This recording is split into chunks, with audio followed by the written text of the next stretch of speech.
A graça e a paz a todos os irmãos e irmãs, amém? Muito bom estar aqui, muito bom receber esse carinho. Muito bom saber que o Senhor pode nos encontrar aqui como verdadeiros adoradores, que o adoram em espírito e em verdade. Cumprimenta essa pessoa que vai pagar janta para você depois do culto agora.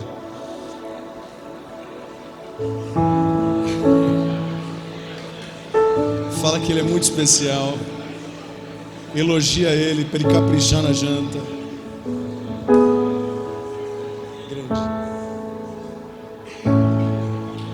Grande é o Senhor e muito digno de louvor. Na cidade do nosso Deus, seu santo monte. Alegria de toda a terra,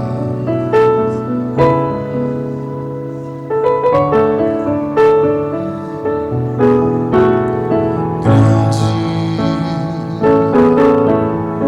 é o Senhor em quem nós temos a vitória e que nos ajuda contra o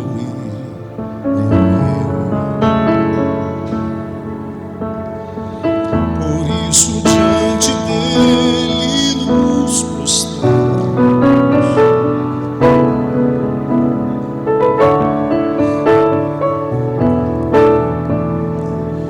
queremos o teu nome engrandecer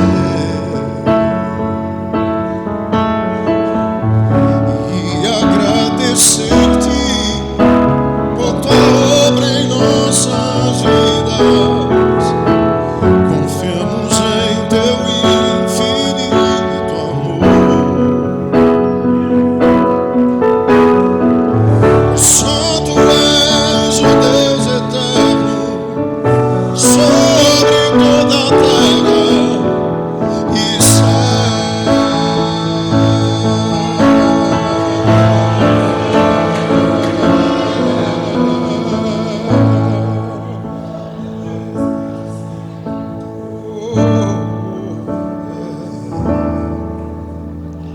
grande é o Senhor em quem nós temos a vitória e que nos ajuda contra ele.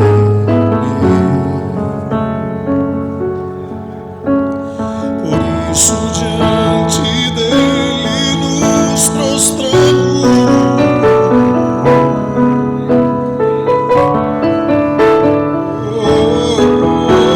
queremos o teu nome engrandecer e agradecer-te por tua obra em nossas vidas. Confiamos em teu infinito amor. Santo és o Deus eterno sobre toda a terra. Queremos o teu nome engrandecer e agradecer-te por tua obra em nossas vidas. Confiamos em teu infinito amor, pois santo és o Deus eterno sobre toda a terra, pois santo és o Deus eterno sobre toda a terra.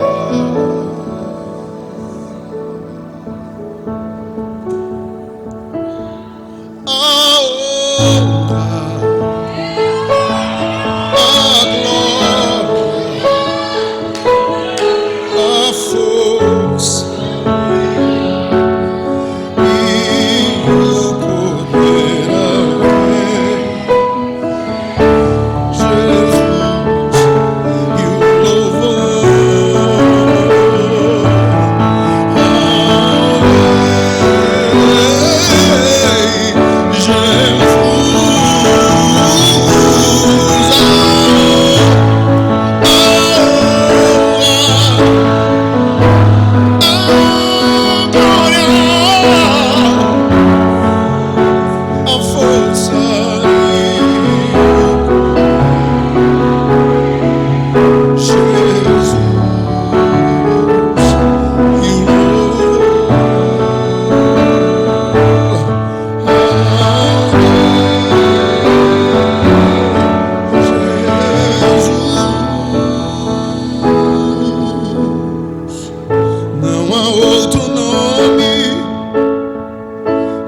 se compare ao nome de Jesus.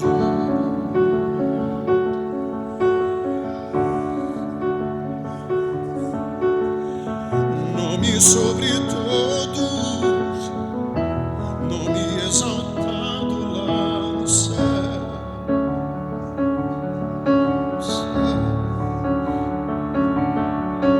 Nome que faz surdo ouvir, paralítico andar, também faz o cego ver, o mudo faz falar.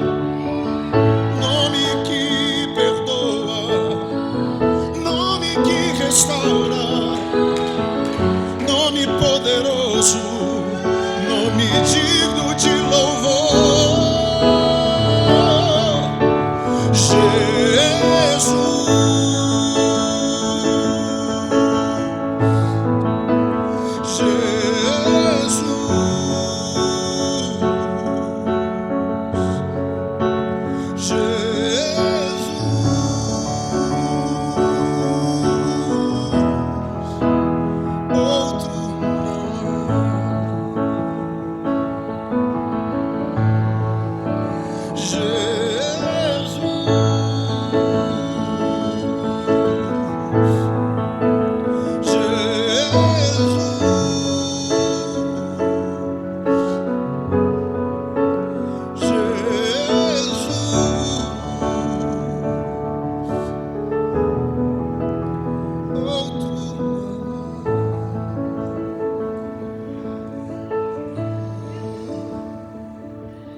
ti eu vou clamar,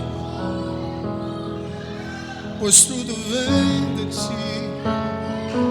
e tudo está em ti. Por ti vou caminhar, direção a me guiar.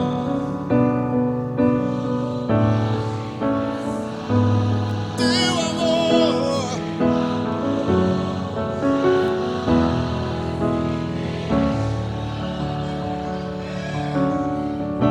sempre.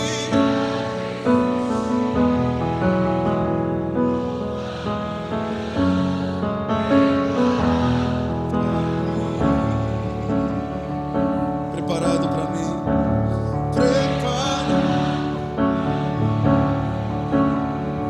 aleluia, preparado para mim. Oh, oh, oh, eu me rendo mais.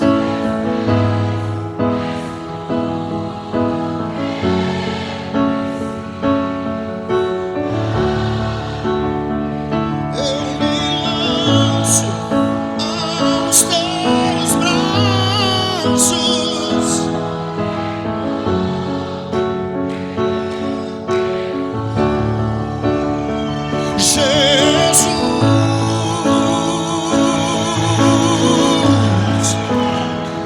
Eis-me aqui,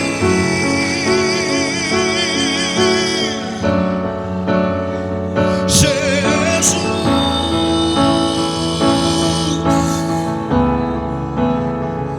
Eis-me aqui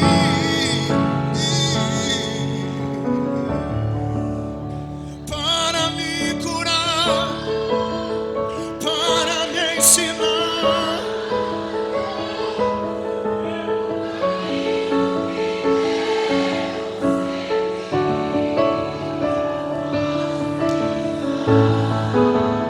Como do bem, abro meu coração, para me curar.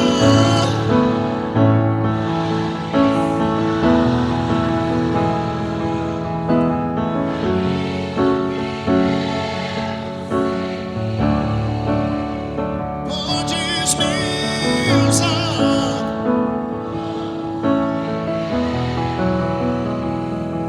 abro meu coração, abro meu coração.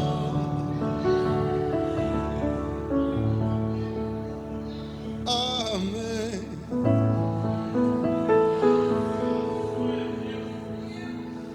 Amém, amém e amém. 2 Coríntios, capítulo 11.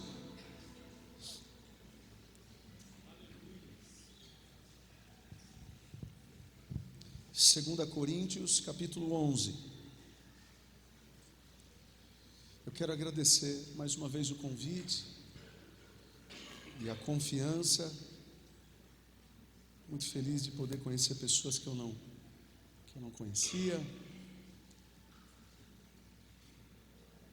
2 Coríntios, capítulo 11, versículo 30.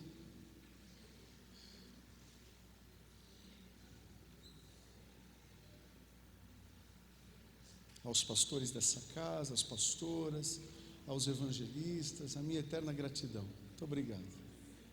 É um privilégio mesmo estar aqui.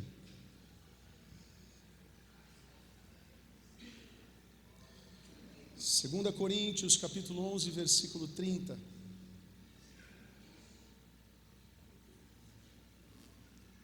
O texto diz assim: se devo me orgulhar, que seja nas coisas que mostram a minha fraqueza. Mais uma vez, se devo me orgulhar,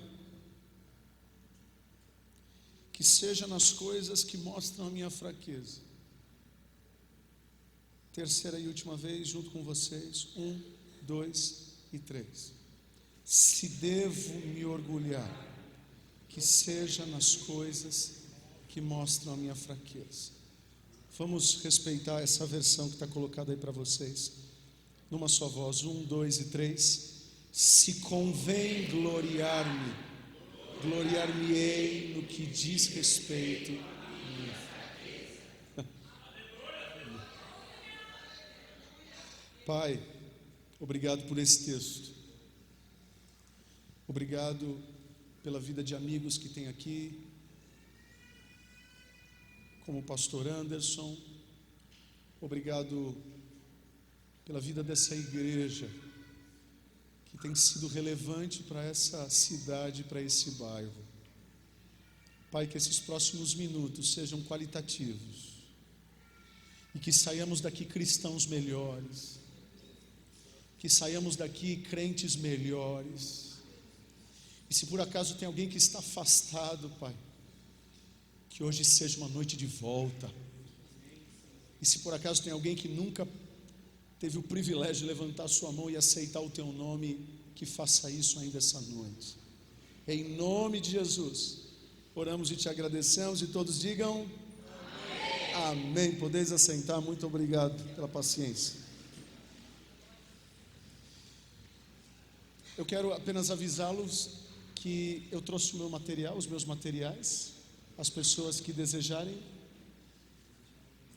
vai montar um stand lá, fechado. Gente, eu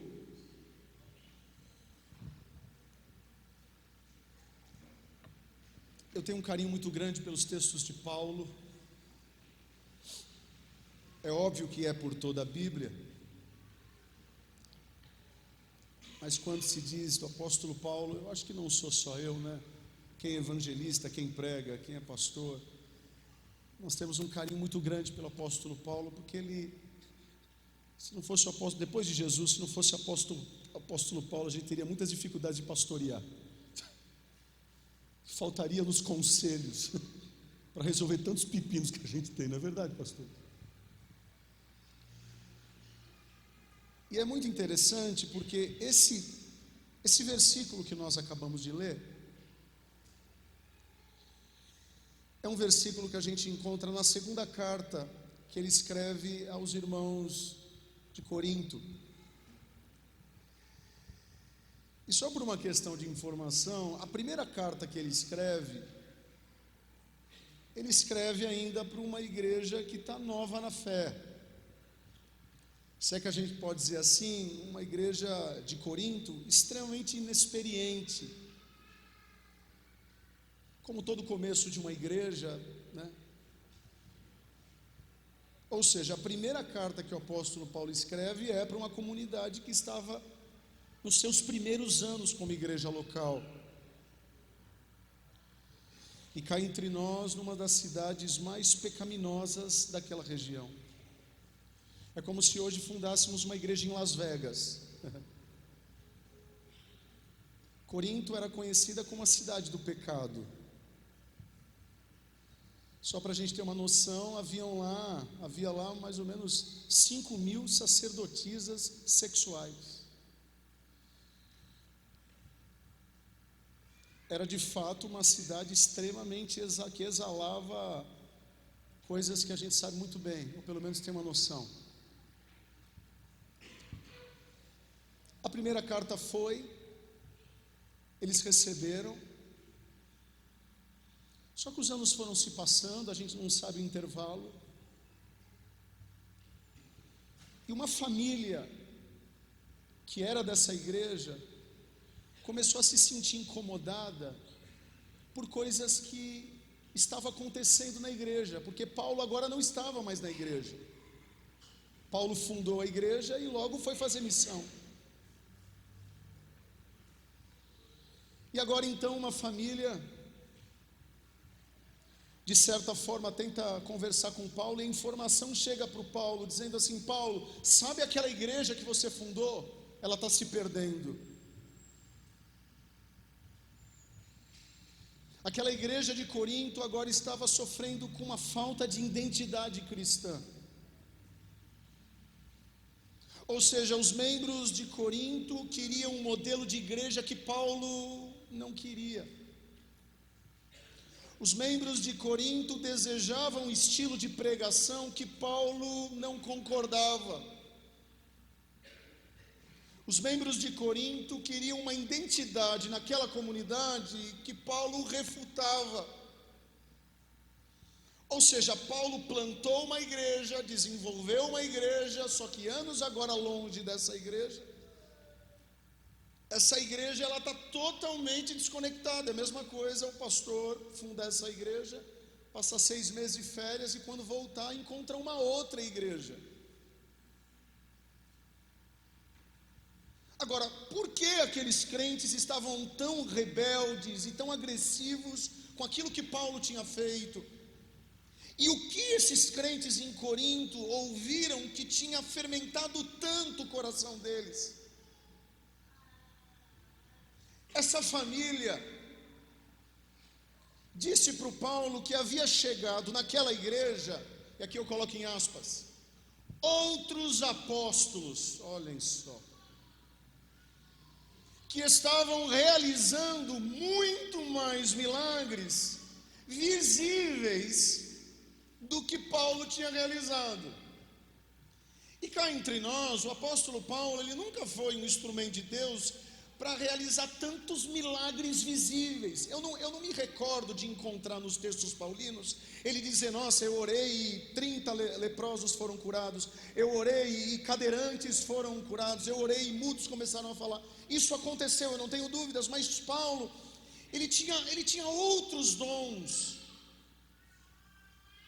Só que agora chegou uma novidade na igreja de Corinto, chegaram apóstolos que estavam fazendo coisas muito visíveis, e isso estava atraindo a atenção daqueles crentes para falarem, eu acho que esses homens que fazem coisas mais visíveis, eles são mais homens de Deus do que o apóstolo Paulo. Tanto é verdade que o apóstolo Paulo escreve assim em Coríntios, esses tais homens que estão entre vocês, são falsos apóstolos, são obreiros enganosos, fingindo-se ser apóstolos de Cristo. E isto não é de admirar, pois o próprio Satanás, olhem só o que o apóstolo Paulo escreve, pois o próprio Satanás se disfarça de anjo de luz. Portanto, não é surpresa que os seus servos finjam que são servos de justiça. O fim deles será que as suas ações merecem. Ou seja, gente, alguns da igreja ficaram tão alienados e tão encantados com os milagres e sinais desses novos apóstolos, que agora eles estavam desprezando o apostolado de Paulo, estavam desprezando o modelo de igreja que o Paulo tinha fundado, estavam desprezando o estilo da igreja de Paulo e abraçando falsos apóstolos milagreiros medíocres dentro daquela comunidade. E pior, no calor dos grandes milagres, esses apóstolos estavam tirando dinheiro do povo. Ainda bem que a gente não vê essas coisas aqui no Brasil, graças a Deus. É por esse motivo que Paulo ficou indignado como nunca antes tinha ficado com aquela igreja, e disse mais ou menos o seguinte: ó Coríntios, já que vocês estão tão obcecados por esses falsos apóstolos, eu quero falar para vocês quem sou eu e quem são eles. É muito interessante, porque a gente não vê Paulo fazendo muito isso na Bíblia. Mas agora Paulo ele tem que provar para eles quem é quem. Crente dá trabalho às vezes. E ele vem dizer mais ou menos o seguinte: eu vou testemunhar o que eu tenho passado pelo amor do Evangelho, enquanto esses mágicos tomam o dinheiro de vocês. E aí ele vem dizer o seguinte: depois que eu fui visitar vocês, coríntios, fui encarcerado mais vezes, fui açoitado mais e exposto à morte repetidas vezes. 5 vezes recebi dos judeus 39 açoites. 3 vezes fui golpeado com varas. 1 vez fui apedrejado. 3 vezes sofri naufrágio. Passei uma noite e um dia exposto à fúria do mar, viajando de uma parte a outra. Por causa de vocês, coríntios, enfrentei perigos nos rios, perigos de assaltantes, perigo dos meus compatriotas, perigo dos gentios, perigos na cidade, perigos no deserto, perigos no mar, perigo dos falsos irmãos. Por vocês eu fiquei sem dormir, passei fome, passei sede, suportei frio, suportei nudez. E além disso, enfrento diariamente uma pressão interior, que é a minha preocupação com todas as igrejas que fundei. Em outras palavras, Paulo está dizendo: não comparem as minhas mágicas com as mágicas desses apóstolos. Não comparem os meus milagres com os milagres desses caras, porque no conceito de vocês, eles são melhores. Mas se é para vocês compararem, comparem as marcas de Cristo deles com as minhas marcas de Cristo. Eles curam, eles fazem coisas de outro planeta, mas eles não têm vida cristã. Eles fazem milagres, mas eles não têm testemunho de crente. Eles fazem milagres, mas eles não têm histórico nenhum. Paulo continua escrevendo: sabe por que eu sou diferente deles? Porque eles se orgulham nos seus próprios prodígios, nos seus próprios milagres e tomam o dinheiro de vocês. Eles se orgulham na quantidade de paralíticos que eles levantam e vocês ficam boquiabertos. Eles se orgulham nas próprias forças que eles têm, porém eu não. Essa é a minha diferença deles. Se eu devo me orgulhar, que seja nas coisas que mostram a minha fraqueza. Em outras palavras, ele está dizendo: não quero que vocês vejam Deus em minha vida, nas coisas sobrenaturais que faço, mas desejo que vocês encontrem Deus em mim, nos meus momentos de fraqueza. E aqui ele vem escrever uma das coisas mais incríveis da vida cristã: pois é na fraqueza que a força de Deus se aperfeiçoa na minha vida. E nesse sentimento de impotência, quando eu acho que eu não vou conseguir, quando eu acho que eu vou morrer, eu ouço Ele me dizer: a minha graça te basta, Paulo.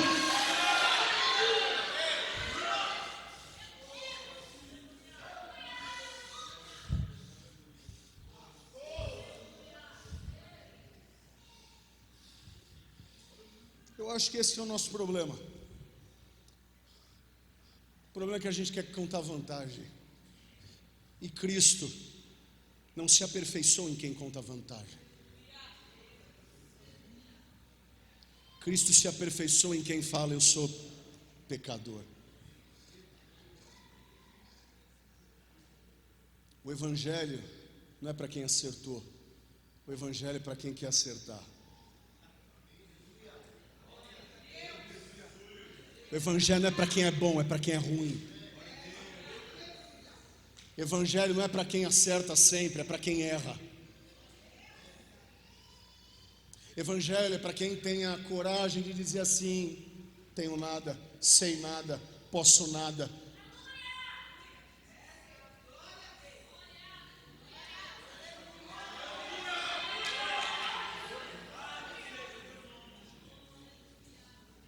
O Evangelho não tem que dar dinheiro para ninguém.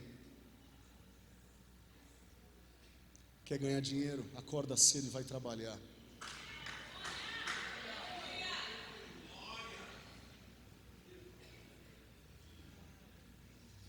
O Evangelho nunca deu dinheiro para ninguém.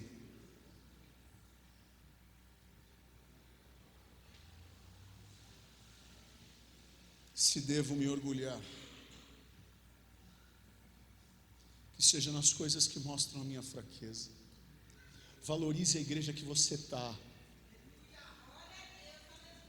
Porque às vezes no YouTube, na televisão, a gente vê tantos milagres acontecerem lá, mas às vezes é fake, são fake.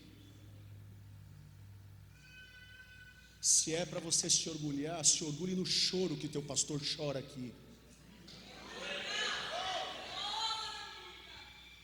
Todo mundo sabe fazer foto bonita, pegar um ângulo legal, colocou uma película legal, postou, parece que é congresso todo dia. Eu não consigo contar nas minhas mãos, nos dedos das minhas mãos, quantos paralíticos começaram a andar fisicamente lá na Adai. Não consigo. Não me lembro de quantos cegos eu... Não. Mas eu me lembro de quantos velórios eu fiz.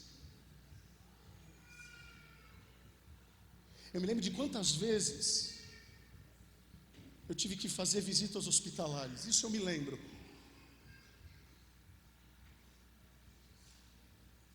Se é para a gente mostrar a nossa fraqueza, então aqui. Me lembro de quantas vezes acabava o culto, os crentes iam cheios de Deus para casa, eu entrava na tesouraria para saber se foi arrecadado o valor para pagar o aluguel na segunda-feira e não tinha entrado nada. Mas louvado seja Deus, porque se não fosse nesses momentos eu nunca teria ouvido dele algo assim: Rodrigo, a minha graça te basta.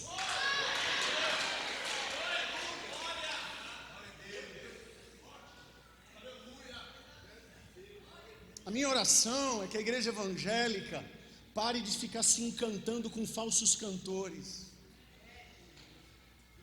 A minha oração é que a igreja evangélica pare de ficar se encantando com falsos cantores, falsos apóstolos, falsos pastores, falsos bispos. A lábia desses caras são boas, mas você conhece uma pessoa quando você anda com ela, quando você ora com ela, quando você jejua com ela. A grama do outro é mais bonita porque você não plantou.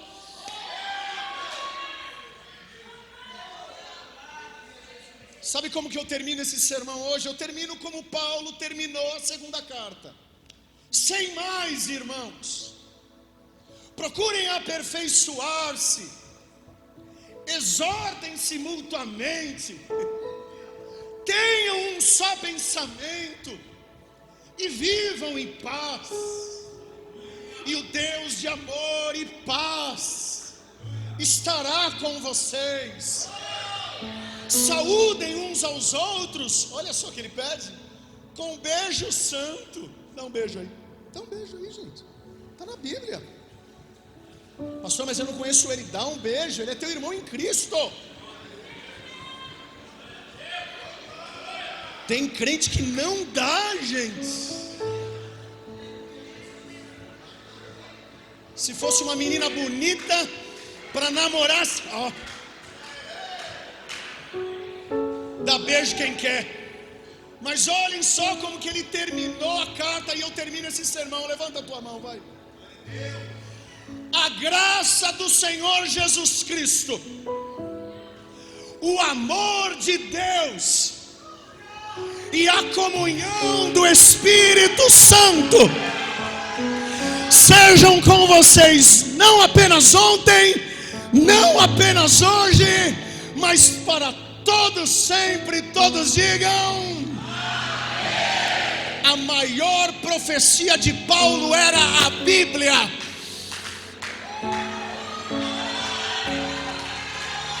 Quantos acreditam em línguas estranhas aqui? Digam amém.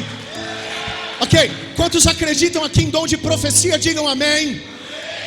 Quantos acreditam aqui em dom de sabedoria? Digam amém. Mas a maior profecia da história se chama Bíblia Sagrada. Podem vir apóstolos, podem vir anjos. Sabe por quê? Porque até o...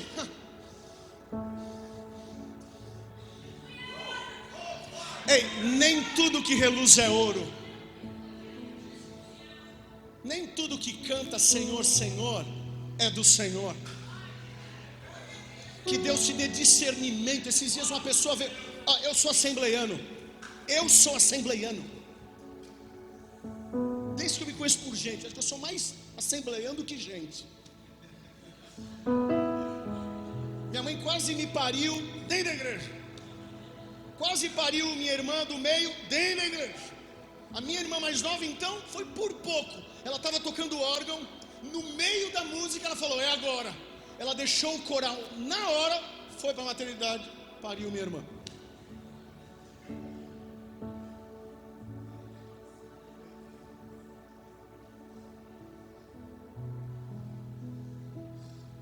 Eu acredito em todos os dons espirituais que você imagina, que estão na Bíblia.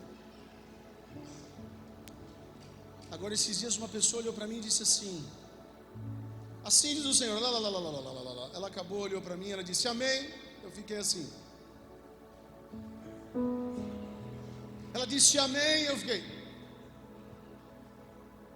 Porque nada que ela falou fazia sentido para mim. O problema é que a gente pentecostal, a gente se encanta muito quando alguém fala assim, diz o Senhor. Até o diabo se faz de profeta. Nós lemos.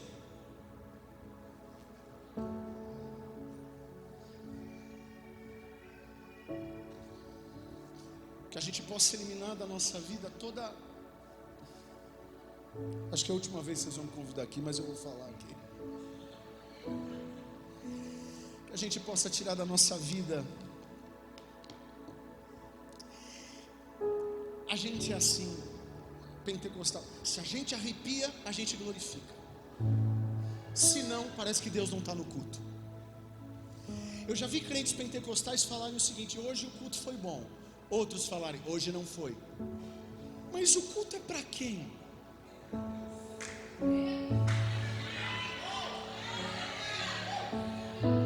Quem tem que falar que o culto foi bom?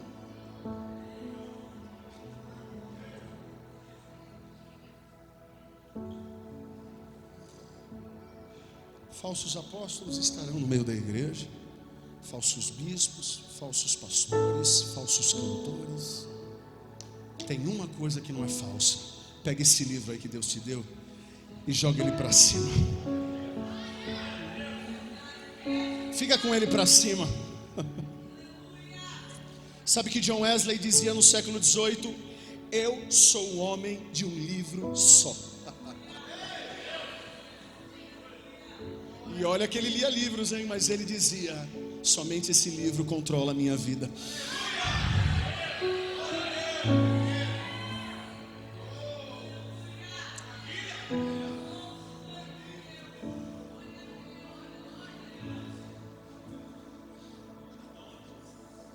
A tua palavra escuta.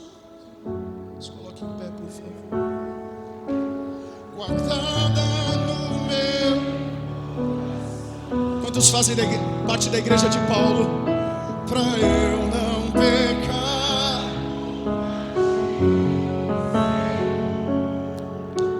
A tua palavra.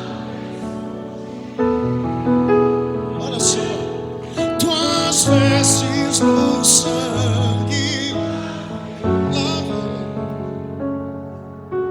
E das tuas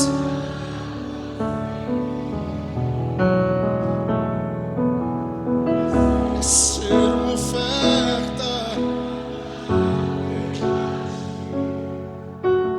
Minha vida te consagrei. Solta a tua voz e canta, vai lá. Meus dons e talentos, meus dons preciosos são teus. Não vejo razão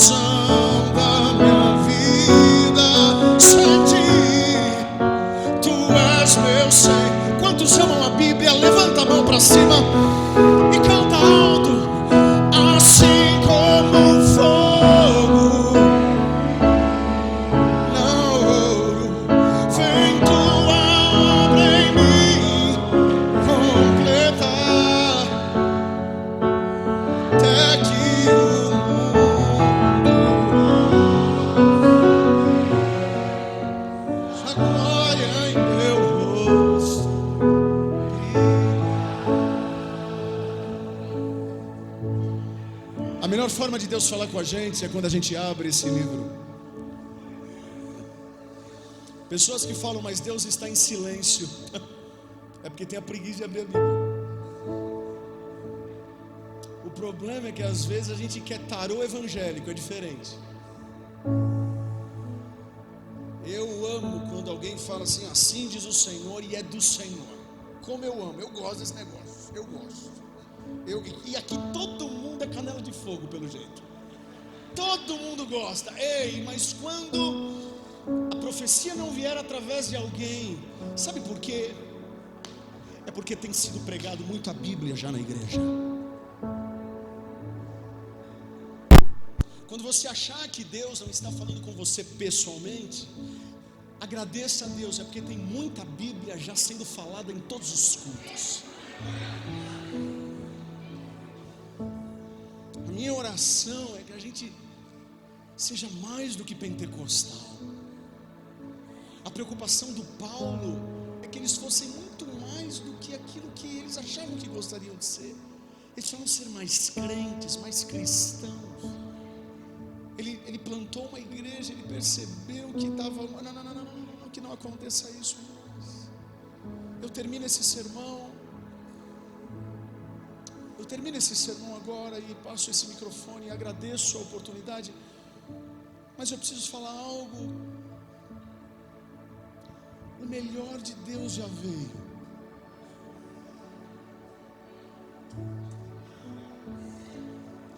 Pastora, a gente fica com essas narrativas evangélicas, às vezes ruins, que o melhor de Deus está por vir. Não, o melhor de Deus já veio.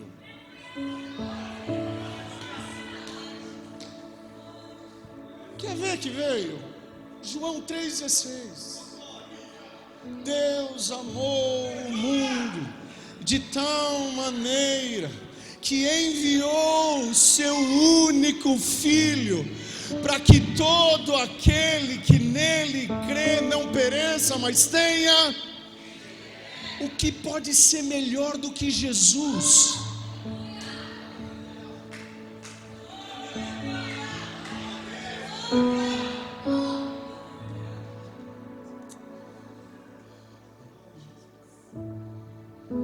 Deus amou o mundo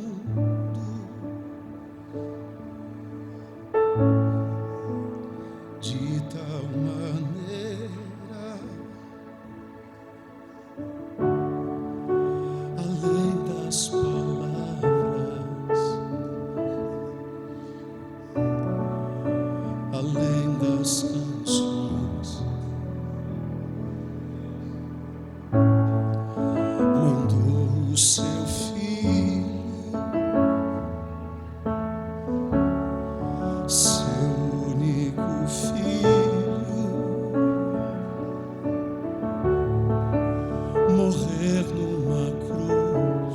Se você deseja voltar para Jesus ou aceitar Ele pela primeira vez, sai do seu lugar e vem aqui à frente. Para a vida me dar.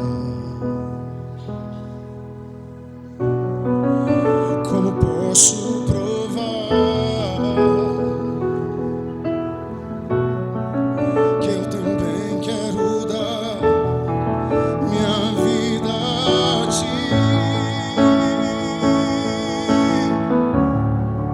O que posso fazer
estão por vir. Dias melhores virão, mas o melhor de Deus já veio. Venceu a morte e ressuscitou. Quem eu era e do que Ele me tornou, o melhor de Deus já chegou. O melhor de Deus já chegou. O melhor de Deus já chegou.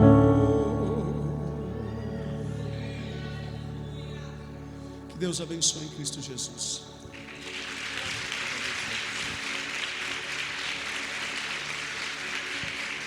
Aleluia. Aleluia.